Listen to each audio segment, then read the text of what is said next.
Hi everyone, in today's video I'm going to do an updated tier list of all the characters that are currently in the game. I previously made the tier list back in September, but a few characters has now been released and the meta have shifted quite a bit in fact, due to some of the really OP character that was recently released into the game. So there are some movements in the tier list as a result, and that's why I decided to make a new one. And as you can see on the screen, there's actually quite a few different tiers that I am making here, just to really specify exactly how you should be treating every single night. So let's start off with just kind of explaining of the different tiers, I guess. I'm gonna start from the bottom. Um, kind of have the food section, which is characters that I generally don't recommend you really level up. They are purely used as food in order to power up your other characters. Now, the only possible exception here might be Marine. But the thing is, in the Water Knight section, there's only two Silver Knights. There's Moses, who's actually quite good, and then there's Marine. So even though Marine is kind of solid, not a bad character, but due to the limited amount of resources you really have in the water element section, you're kind of forced to use marine as food most of the time. So that's why marine is 10. Next, we have sideline. So sideline is exactly what the name suggests. I don't think any of these characters are super strong. You definitely wouldn't want to build a team around it, and they probably wouldn't be your first or even second or third team. However, in certain situations where you have to fill in a certain formation, maybe due to element synergies, etc., then you may have few occasions where you will want to bring them in. I definitely don't recommend you actually using them as food because they can potentially come in handy. And I have Shaka here because he's locked on the VIP. You definitely don't want to use him up to power anyone else. I don't even think you can. But also, he is definitely not going to be have enough star levels for him to be useful in any of your main team side. So that's why Shaka is kind of here. Now, next we have the boss only tier. So those three knights, they are only good for one purposes, in my opinion, and that's in the boss battle. Milo, for example, deal massive amount of damage in boss fights, but outside of that, he's just not quite strong enough to really be in any kind of PvP or in map stages, etc. So I can't really see him to be used anywhere else. All right, so the last three tiers are hopefully quite self-explanatory, so I won't talk too much about every single knight within here. Instead, I'm gonna focus more on the top half, which is the broken, the strong, the free-to-play friendly tier, and also just the good characters in general. Now, uh, I'm gonna start off with going through every single night. I have also ranked them within the tier, so the ones on the left hand side are generally better than the ones on the right hand side, etc. So let's start off with the broken tier. We have two characters who are absolutely broken right now. They have been broken ever since they have been released in the game, and that's Seiya-Shun and Sagittarius. The reason why they're so broken is that they both have an opening skill, and most of the time you will see them paired up together, and they are really broken when they are both in the same team. If you take one of them by themselves, they're still very, very strong, but it's absolutely just ridiculous when you have both. Um, and the reason is they both have an opening attack, which deals a lot of damage and to every single enemy. I currently have an 11 or 12 star Virgo Shun and a 10 star Sagittarius Seiya. Those two together, not even joking, but up against knights who are higher level than me, who are full 16 stars, etc. Just with my two attacks together, opening attacks, I can deal more than half of everyone's damage, everyone's health straight off the bat, and that's just really, surprising and also ridiculous, and just shows you how much damage they can do. And that's really one of the reasons why the meta have changed so significantly compared to the last time I made a tier list. Is now with those two characters in front of you, you either have to go in a certain direction where you just try to wipe everyone out as soon as possible, and basically that means for any characters, let's take Evil Sega, who I'll talk about later. But Evil Sega is a very good character, but he's way too fragile now. So if you have Sagittarius Seiya and also Virgo Shun together, like I said, those two together, even if you have a full 16 star Evil Sega, he will be starting off the battle normally with only 20 or 30% health. And normally he would just die off straight away after 2 or 3 seconds in the battle and hardly see any action at all. And that's why you see some really, really strong characters such as Evil Sega, who are ranked very highly in my last tier list, but he absolutely fell down the levels now and just not as good in the current meta. But yeah, so that's why Sagittarius Seiya and Virgo Shun absolutely broken characters, and they definitely occupy the top one and two space in the meta right now. Then we have Desmos. Desmos is an interesting one. Now, Desmos, you would think Desmos is also somewhat fragile, so you would think kind of he would also be weakened by quite a lot after the first round of attack. But however, at the same time, if you also have Virgo Shun and Sagittarius and you manage to kill off one of your enemies straight away, then Desmos completely replenish his health by 50%, 25%, whatever, depending on how many enemy has been defeated, and then he get his Cosmo up as well, and he then can release them straight away. So Desmos is really still very broken for this reason, in the sense that if you pair him up with Virgo Shun and Seiya, he is just going to do wonders because the first two will just kill off one or two enemies straight off the bat. Desmos will then have his ultimate charge out and able to release his ultimate straight away as well.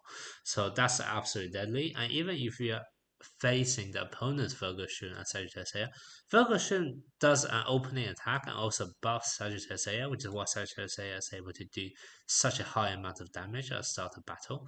But the bulk of the damage is actually from Sagittarius, and that's a fire element against Desmos water element. So even though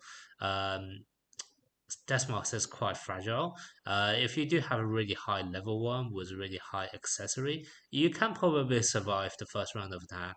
And if you don't have someone such as Aris Mu or one of the healers, that can really sustain your Desmos long enough for you to release your ultimate, and then you can turn the game around from that point onwards. So Desmos is still a very strong character, and still one of the best character in the game right now. Then we have Evil Sega. Sorry, not Evil Sega. Gemini Sega. Gemini Sega is very strong for two reasons. You can probably see him in some of the Sanctuary contests, etc. If you do have the option of picking him at full constellation and full armor, he disappears when he receives a lot of damage. And with his armor and his constellation completely mapped, he disappeared twice. So even if you have Virgo Shun and Sagittarius do massive amount of damage, he would just go hiding. And then, he would then come back, recovering a bit of health with Cosmos, etc. And then at that point, because he gets stronger as the battle goes on as well, he is actually get quite a bit stronger that you may not be able to try to kill him off again, etc. So that's why he can definitely stand up against Virgo Shun, as I just said. And also, he has this ridiculous skill where about 14 seconds into the game, he releases a meteorite that wipes everyone's health by 50%. Now, that's just once again that's just broken in its own right. You're initially taking off 50% of everyone, and then normally at that point he will be able to release his own ultimate as well. His ultimate then do massive AoE damage as well. And if you're saying about the 50% he just wipe off straight away, plus then his really strong ultimate, that normally can kill off quite a lot of characters as well. And that's why he's also another broken character. All right, so this is kind of the broken tier. Next, now let's move on to the strong tier. Now, all the characters in strong tier are strong because they can either kind of stand up to this Virgo Shun and Sagittarius combo, or two, they're just very strong and able to somehow change the game by themselves as well. So we start with Libashuru. Libashuru gets very, very strong when as the battle goes on. And because like similar to Desma, he's very bulky, he's an actual water tank, and water has elemental advantage against Sagittarius Seiya, so he definitely have no problem of lasting the first round of attacks, etc. And because he gets stronger as well, and he recovers so much health. And if you actually play a really long lasting battle, he can end up deal quite a bit of damage as well. So that's why he is super strong, but you do need to have him completely maxed out in terms of both constellation and clothes. Uh, Arismu, Arismu can be fragile, But the thing with Arismu is that his crystal wall is just so amazingly good at both reducing how much damage your own team will take and also healing everyone else. As long as you can survive the first attack, first round of attack, even if you only end up with 20% health, your crystal wall can then replenish your whole team and make them bulky once again, and basically make sure they actually last through long enough to release their own ultimate. A lot of time when I am in battles against Deathmark, etc., I really want to kill off the Deathmark because I know Deathmark is super bulky, and you can tell the difference depending on whether the enemy have an Arrows move. Because a lot of time, if the enemy have Deathmark and Arrows move both maxed out, it's actually really hard to take them down. Whereas if the enemy only have Deathmark by itself, normally with Seiya-Shun, as I just say a combo, you can actually wipe out the Deathmark. So Arrows move definitely do massive amount of support to your team. So definitely a very very strong character. Then we have Moses. Moses, if you look at my tier list last time, I ranked Moses fairly low. Like he was good, but not very very strong. But now he's the with the new meta, it's completely different now, because also last time when I done my tier list, I kind of based it purely based on kind of level 20-ish close with no constellation, because roughly in September, that's roughly where most of the players were at. Whereas now you start unlocking your constellation, you have a lot more resources for your clothes, and that's when Moses will actually make a massive difference. With his full constellation and his full armor clothes, Moses is able to reduce everyone, all of your enemies' damage at the start of the game by I think 40% for a few seconds. And also every single time when he releases his ultimate, he's gonna weaken off the enemy and reduce how much damage they can deal as well. So very similar to Ares move, Moses is able to effectively neutralize a lot of the opening attack that Seiya and Seiya are able to deal out, and helps a long way to protect your team and make sure your team is actually gonna live long enough to release your ultimate. So that's why Moses is actually really strong now if you do have his constellation and armor. Next we have Honda Steering. Honda Steering, similar kind of thing. He provides support. If you manage to live through the first round of attack. And also, he has a passive which can weaken the enemy's backline and how much damage they can deal. A lot of time, people do play Seiya and Shun in the back, and that's why Honda Steering is able to also neutralize a bit from that perspective. And also, interesting, that's also one of the reasons why sometimes you may actually prefer to play Seiya up front to maximize how much damage you can deal with, depending on the formation. But yeah, so that's how that's doing, and that's why he is also very strong. Next, we have Sagittarius, Iris, and also Aquarius Hugo. Aquarius Hugo, I'm not actually too sure right now. Maybe I could shift him down to the good tier. He has a very strong toolkit, but I think he will probably get a lot stronger when there are more allies who are able to inflict kind of freezing effect. Right now, I think even though I'm kind of putting him here purely based on his skill kit, but I think he is probably definitely the weakest one out of this level. He's still a fairly new character, so maybe, I could be wrong. Maybe some people will come up with some really interesting information of playing across canvas by himself. But in my opinion, he is just a good character nonetheless, but not quite reaches potential yet in the current state of the game. Sagittarius Arrows, a very strong character once again. He is also deadly when you pair up with Sagittarius Seiya and Shun, because they will wipe everyone's attack HP to about 20-30%. Then Sagittarius Arrows will be able to release his ultimate normally before everyone else. And with how strong his ultimate is, he can definitely kill off an enemy. And as soon as he kills off an enemy, he then recharges. And remember, with your opening attacks, all of the enemy is going to be less than 50% health. So Sagittarius can easily pick all of the enemy off one by one. Now, the only exception we'll have see where he is not able to do so is when, once again, if the opponent has someone like Aris move, he then put up a crystal wall, etc. So he can definitely still be countered. I don't think he's as broken by himself anymore. I think definitely as the your enemies get slightly more bulkier, and also the enemy generally to get bulkier just to counter Sagittarius Seiya and Virgo Shun.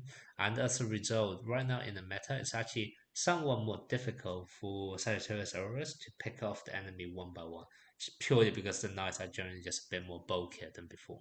Also, his constellation is absolutely rubbish. It's probably one of the worst constellation I've ever seen. So you typically don't really level up his constellation, whereas all of your enemies, well, most other knights, you would want to level up their constellation. So in some sense, he doesn't get as a big power jump as the others, and that's also what makes him slightly more difficult than before to really take out enemies one by one. So, but still, he's still a very strong character. That's why he's in this tier. Okay, then we have the free to play friendly and also the good tier. Now they are all in the same level to me. However, I'm making this very big distinction in the sense that the characters on this level can actually be built very budgetly. And by budgetly, I mean you can actually get away with a 5-star copy. You don't need to really level up his constellation, you don't need to level up his armor, etc. And that's why they are really good and very cheap. Whereas the ones on this level, you typically actually need to put in some resources to actually make them competitive. So even though they're all, if I'm talking about the maximum strength wise, I'll probably say they're about the same. However, if I consider how cheap the characters in this level can be built with, then I'll have to put them one level above everyone else. And that's why I'll have the free to play friendly slightly above the good tier here. Now, in terms of free to play friendly, start off with Sirius. Sirius is just ridiculous for two reasons. One, he gives everyone a starting buff in terms of starting Cosmo. Two, he grants people shield and also he himself shield. If his shield is broken or anyone's shield is broken, he then stun the enemy. And that's kind of why you are able to build him free to play friendly. I actually made a whole video about this, so do check it out on my channel. But essentially, the reason why you can build him so cheaply is because even if his starting Cosmo bonus, you don't need any high level for that or constellation or armor. And for his shield, sometimes you actually want his shield to be broken quicker so that you can stun your opponent. So the weaker he is in some sense, the easier his shield will be broken, and that's why you can build him friendly, free to play friendly. Then we have Sea Dragon Cannon. Sea Dragon Cannon, you use him for one purpose only, which is to control an enemy at the start of the battle. He is able to do this at 5-star copy. He does not need constellation or any kind of armor.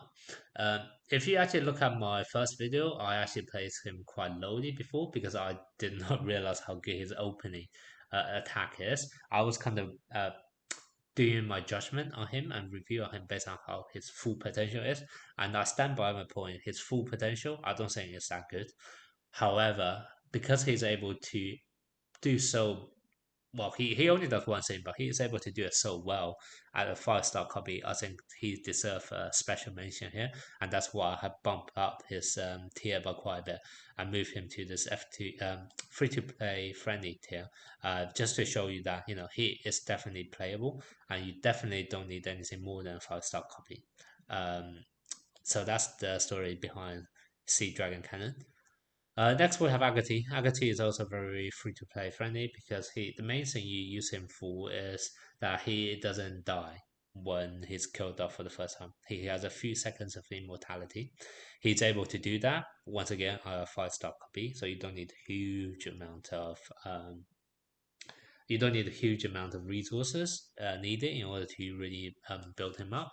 And this immortality does certainly help in some situations. For example, in map stages where you need to kind of hold the line for a few seconds longer, or for example, if you're up against enemy Sagittarius. Aurors who keep on recharging Cosmo when enemies killed off. Having Agati just in front of Sagittarius Seiya, Sagittarius Aurors is going to make sure that he doesn't get his constant Cosmo loop. So that's also why he's very good, and you can build him very cheaply and budgetly. Then we have two other characters. Now those two characters are somewhat free to play friendly. Um, I think Kansa, the main thing for him is that he once again prevents someone who's about to die to live for a bit longer. Now, sometimes annoyingly, if you don't train him up too high level, then he may be the one about to die first, and then he wastes his own skill on himself. So that's not ideal. So you probably can't get away with a 5-star copy, but I think certainly a 7 or 8 star is probably enough for most scenarios. And then we have Misty. Misty is also another interesting one. Misty, I think once again you probably need a 7, 8, 9, 10 star. The reason why I put Misty still under the free to play friendly is because Misty is actually super good in early games. So if you have only recently started this game and you need a character to really help you through, Misty is gonna help you out so much. But he definitely see a lot less use kind of past I'll probably say like map stage 1920. He just get a lot weaker in comparison to some of the other characters, and that's why I kind of left him in the free to play friendly because he is really more of an early game character than rather than someone you want to retain to all the way till the end game. But so this is of the free to play friendly. Of the characters here, like I said, are just as good as the tier below, but you can build them somewhat more cheaply in comparison. Now let's talk about this. A lot of the ones on this good tier I used to very, very highly recommend them. However, they fell off the grade quite a bit because of this meta change of Seiya and Virgo-Shun. So let's start off with the first three, all being light and dark character. They're all very good character, no doubt about that. Evil Sega is too fragile to really stand up against Ferguson and Seiya. I already talked about this briefly earlier. And because he's just too fragile, normally he won't even last long enough in the battle to release his ultimate, and that's why I really can't rank him up any higher than this. Um, and then you have Sorrento and Gemini Cannon. Now, to be honest, they are a slightly more bulky than Evil Sega, and they may be able to stand up against the first wave attack. I think Sorrento can probably. Not too sure about Gemini Cannon. Um, but the problem is those two are only recently released in the game, so their star level is not going to be high enough. So you are still going to lose out purely because your level is going to be so much lower than the opponent's Ferguson and Sagittarius AM. So I can't really recommend them any higher either. They would just kind of be wiped out at the start of the battle. Um, then you have Taurus Aldebaran. Taurus Aldebaran, to be honest, is still a very strong character. In fact, actually, change your mind. I think I'll put Taurus Aldebaran in strong here. Um, the reason being with the first round of attack of Ferguson and Sagittarius Seiya, you'll find out that Taurus Aldebaran is not as bulky as before, and he doesn't really get immortality straight away. He needs to release his skill to get his immortality for a few seconds. So unlike Agati, you won't be able to kind of have that by default if you happen to be wiped out at the start of the battle.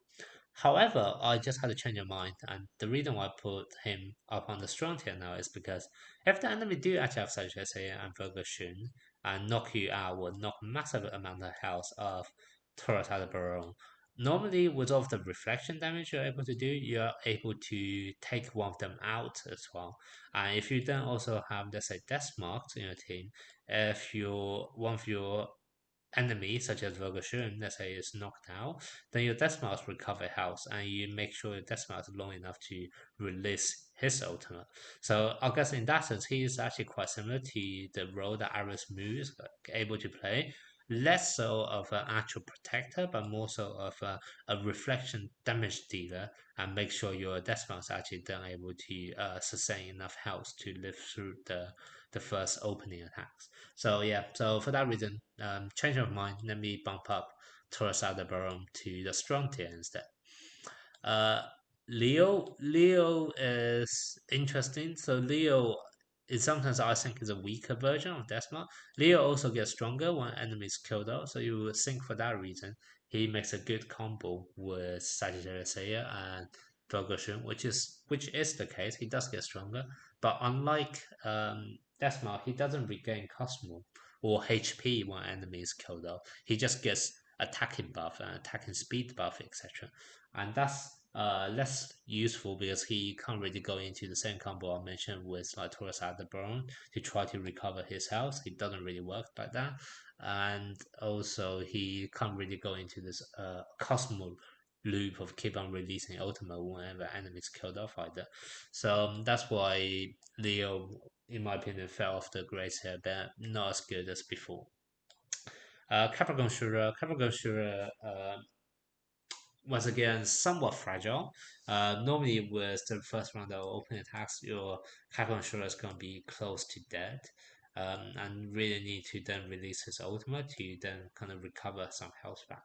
Um, However, Capcom Shura normally you want to play a stalling game, where in the sense that it permanently lowers the enemy's defense. So I don't really see a role for Capcom Shura in current days PvP because the opponents, such as Seiya and Virgo Shun, is just going to wipe out a lot of damage.